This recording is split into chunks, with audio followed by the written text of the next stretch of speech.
But if there is an area that I tend to really focus on more for this industry, it's the facts and the figures about this industry. The growth rate, what it takes to get good business plans. If you don't write a great business plan, you don't get funded. It's really that simple. As we all know, we'll cover it briefly, I think, in this presentation. The banks have gotten tougher and tougher on funding, and so we'll cover some tips on that.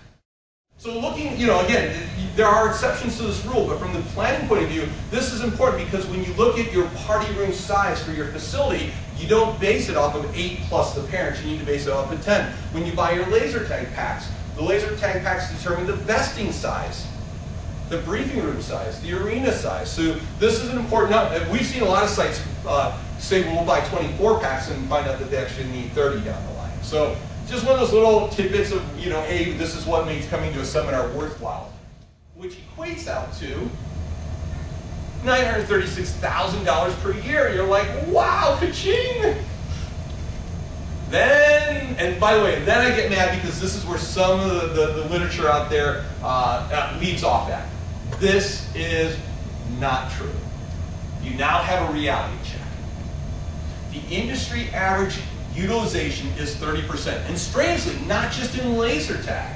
I was talking to Steve Hicks, the executive director of the Go-Kart Association, 30% utilization. I was talking to AMF and Brunswick, 30% utilization for bowling. I was talking to a guy who designs go-kart tracks, Peter Olson, 30% utilization. It was amazing. The average utilization rolls out to 30% throughout the FEC industry. So now take that wonderful pie in the sky number that we had of 936,000 and a reality check it. So on a 20-player laser tag system with a 3,000 square foot arena, if you said, hey Eric, I'm doing about $280,000 a year, I say congratulations, you are now average. I'm going to say I'm a much stronger proponent of an observation deck. If you can walk out, stand on, look over, that's great. But either way, anything that gets you closer to the guest, because, and I'll tell you from an operator point of view, it is so much easier when that person comes in and says, I've never played laser tag, I don't know what laser tag is. Instead of saying, well, I'll sell you a game, maybe you don't like it, I'll refund your money, because you really don't want to refund, right? I mean, you do, but you don't want to promote it. It's so much easier to say, I'll tell you what, go look on the observation deck, watch what's happening, come back down in 10 minutes, and I'll sell you a game.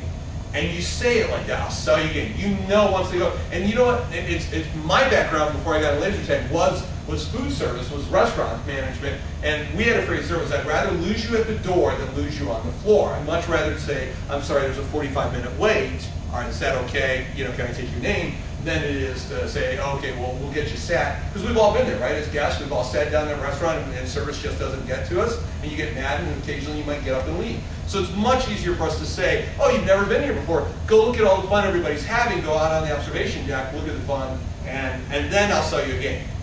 Much rather have someone, and rarely it happens, but it does, someone comes out and goes, yeah, that's not for me. Excellent. You know what? You didn't ruin or have a negative guest experience.